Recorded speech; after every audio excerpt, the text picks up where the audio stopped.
babu dus wa akhiran darsu en kam lakhasul fiqh dammugal sappo e bangal no yewta en fima yasqutu konko tawata hino wawa fukkude nafaqatu zawjati dépense sonnajo on ta wawa anilude few hande kadi o dépense take wa ismuha e sendangol mo turuji din nyalaade den almaratu sonnajo yita safarat so voyasi masalan bila idini zawjiha ko alda e yanunde modi makko aw safarat ma o voyasi be idinihi e yanunde modi makko li hajati hara ko fi haju makko nabimo al khasata biha hertanido mo fa inna wara kon yasqutu fukkike haqqe makko on kanko debbon alayhi e hore modi makko min kasmin immorde sendane gol turu wigol nyalaade makko din fi kala alado harita goto arnata tawalan derga wanafkatin e dépense wigol kala ko mi wadani on e baawo o ya kankat so ari wadanay mo no li anna sabu kanko in kana silat ke safara voyage makko mi gari idini ko alday dunga e modi makko de sa fayara kanko asiyatun ko yeddudo alla fen don kan nashis haray mo waya funyudo wa bewdo in kana silat ke safara voyage makko bidini ko dunga e modi makko li hajati ha kono ko huntugol haji makko al khasata hertido fagadu ta'addara haray gomdi ngantini ke ala zawja do modi makko al istimta dakmitagol biha e makko li sababi min jihatiha haray ko sabu hella makko woni ko gantongon iwri min dal kanu jaamu annahu kanko law aradaha so fala ma be ngo makko an tusafira de voyage data ma wondu de makko fa abat o salik o ni fala en yahu yaade be ngo wi saliyata tawa ko saluri ko wona nganto jabini ngo ka islam fala nafaqata laha haray don kadi kanko debbo o mara dépense jungo gorko len nasabu kanko asiyatan oni yeddudo Allah bi dalika sabu dum don min dal kanu jaamu anha kanko ida imtana'at so salike min al mabiti ma'ahu wala dagol e makko kanko gorko fi firashi kan daddude makko tay so noddi mo ko kayboro jabata yaade masi gorko jawi kadanki masalan debbo jipoto kaledi haray dum don fop sagata fukkay anilay haqqe makko alayhi ko fawi ko hore modi makko na nafaka imorde dépense gol wal gasmi e sendane gol nyala den aydan kadi sawni gorko yehi ka debbo laabi didi tati debbo jabade balden gorko no mari plein droit sendugol nyala din hakkunde be nguli makko hedditi din hanyande o yari inni mi tuubi accana wom turke yafu yewo li anna sabara kanko debbo bi dalika don takuno latki asiyatan ko yeddudo Allah kan nashizi wono mo qur'an wi on ko funyudo wallati takhafuna nushuzahunna ko kangal ni wa yahramu harmi ala zawji edo modi bon an yadkhula de onatata ala zawjatin edo bengugo min zawjatihi imorde benguli makko din fi laylatin ender jemma mandanda hore ma laysat laha tawata wana on sonnajo don jeyi illa li daruratin sonara ko sabu lorra o bikkungo nawni tong ma bikkungo sonki tong ma o yejjiti pihu makko important hun tong e ko nande tati wa kada ko non kadi ko fina hari ha nyallal makko ngal nyallal o dangal natugol ka oda fo mudum harayno harmani gorko illa li hajatin toujours sona sabu haaju wa man wahabat kasmaha kala non sonnajo okkudo gebal mungal li darratiha sina makko be idini zawji hara ko dunga e modi makko aw wahabatuhu ma okka turu makko li zawji bonande modi makko faja'alahu modi makko wadana ngal nyallal li zawjatin ukhra bengugo jaza dalika dun no dagi fas ella laydum li anna al haqqa sabu haqqe on fi dalika idul lahuma ko kambe dido jeyi ko qadura diya gomdi be weltori betilkal hibata ngal dokkal wakad wahabat sauda sede on nene sauda ta okkuno radiyallahu anha ismaha gebal mabbe ngal li aisha ta nene aisha radiyallahu anha fa kana nabilati ne laado Allah sallallahu alaihi wasallam yuqsim laha himo yeda nene aisha yawmayni balde didi wa idha raja'atil wahaba si dokkal ko okka kon kadi hewti wa talabat ko duwoni o dabba kadi be ismiha gebal makko ngal okka ngal kadi qasamalaha ko duwoni jonnamo yedamo azawju modibo on fil mustaqbili e ko woni arde kon wa yuzuno dagani li zawjati be ngungun anto sami hande ngun newanto zawjaha modi makko an haqqi ha gay haqqeji makko ni fil ismi ka sendore wan nafqati ka dépense e li masika fi yo jogitomo si ayi ha tawi modi ma wa'i wasi o faala kama hara hino dagani ma nde okkat nde yafoto da nyalaade ma go yaafoɗa dépense maako ko hanada hendade fi yo ɓuttu fi tun ya daɓu fi tun ya won ka dewgal ma rawi ali min ko rewi hoore ɓe kon fo rewa e hoore a goɗɗo maɓɓe ɓuralan goɗɗum ɗo kenengo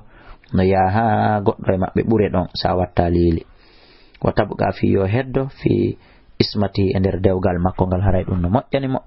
ligawli taala wayni imra'atun tay sonnajo khafat min ba'liha nushuzan ɓurnare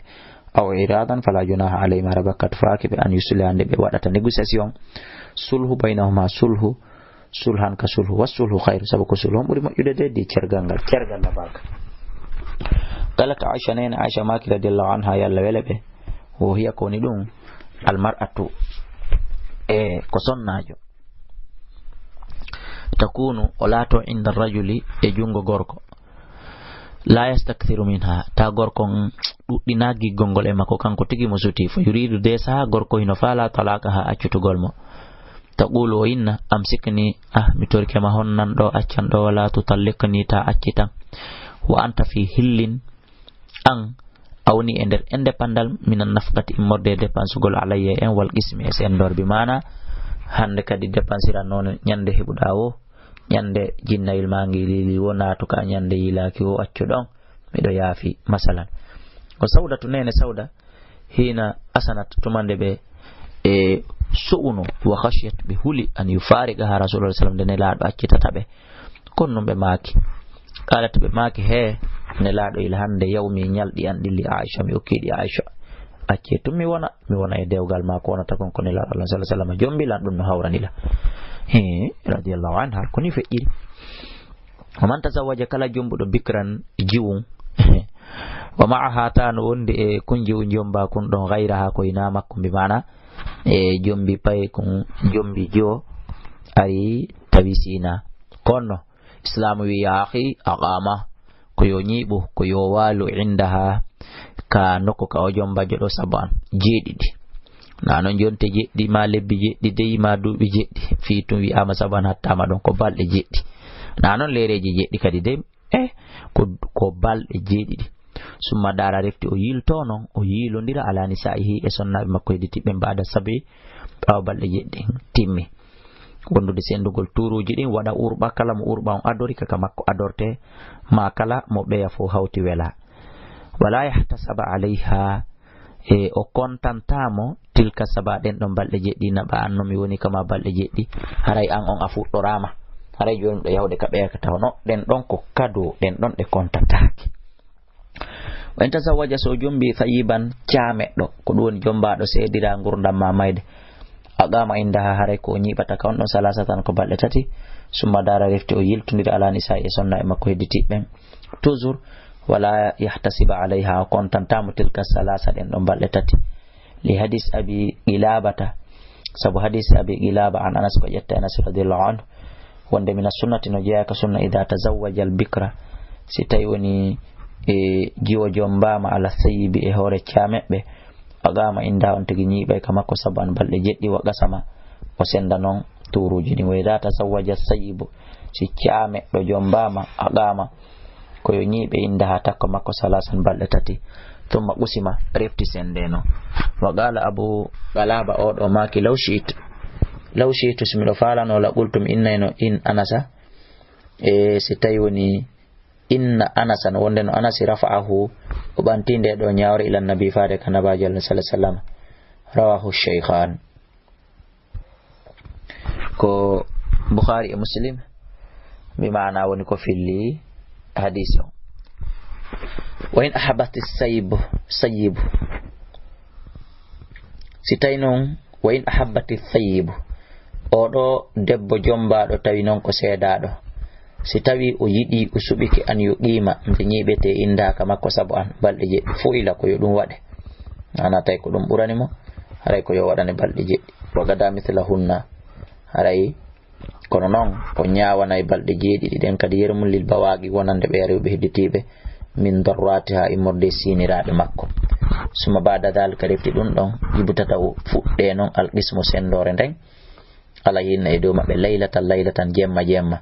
ma jemmaji ɗiɗi ma tattati noon no ɓe fottirani wa dalika ɗum ɗo li hadis ummi salama ko sabu hadith en Salima radiyallahu anha anna an-nabiyya wonde annabajo sallallahu alaihi wasallam lamma tazawwajaha tumande o jombunomo agama indaha o nyibuno ka makko salasata ayamin balde tati agala be make innahu koni laysa biki ala nama hawanun newende ala ahlika e hore e laysa bika ala nama hawanun hoyende ila do ala ahliki e hore yimbe maben e hore sibbe maben bi mana ila do hollali ko a hoydon mana akonsindirado en do yoni ko holle hida teddina an e yimbe maada be fayn shiti sayidi non sabbatu laki mi wadante balde jeddi kono non en sabbatu laki mi wadani ma balde jeddi sabbatu lini sayi wadana sonna be ditti ben fo balde jeddi rawa ahmad wa muslim wa ghayrihima wa mimma yata'allaq najaa ko yowiti kad bi hada al mawdu' ndernde do tobbere babhathan nushuz immingol burnitare nden wa wadum ma'asiyatu zawjati ko yeddugol sonnajo on li zawjiha modi makko fima yajibu e tawatale ko gonko waddi alayha e hore makko lahu wonande modi makko ma khudun dum ko jetta dum minan nushzi imurde burnitagol bewgol wa hodum ma irtafa ko konko banti minal ardi moto ka leydi urgol faka annaha asikkay kayri leydi ndin kanko sonnajo irtafaat ko banti hore makko wa ta'ala to tunitike amma farada alayha gaay ko farla ko hore makko minal mu'ashara imurdi e wuridal bil ma'ruf no mojjiri wa yahrumu hino harmi ala zawjati e do modi bo on fi'lu dhalika kanko kadi huwol dum min ghairi muburarin ko alda e diggugol fa idha zahara stawni feñani li zawji modi bo min zawjati imurde be ngo makko shay'un goddum min alamati nushuz imurde e mandeji burnitare ka an la tajibahu wa woniri so notota ko masalan notota ko ila al istimta'i fa da dak mitagol so noddi mo balbi o jabata aw tatathaqala ma ko woni o teddinkino to satta e makko kanko debbon ida talabaha sayni kanko gorkon o dabbimo fa inore kanko gorkon inda dalika tumande gotele dido wadi ya izuha ko yo waajo mo taw na yo accuto mo na yo sonku na yo piu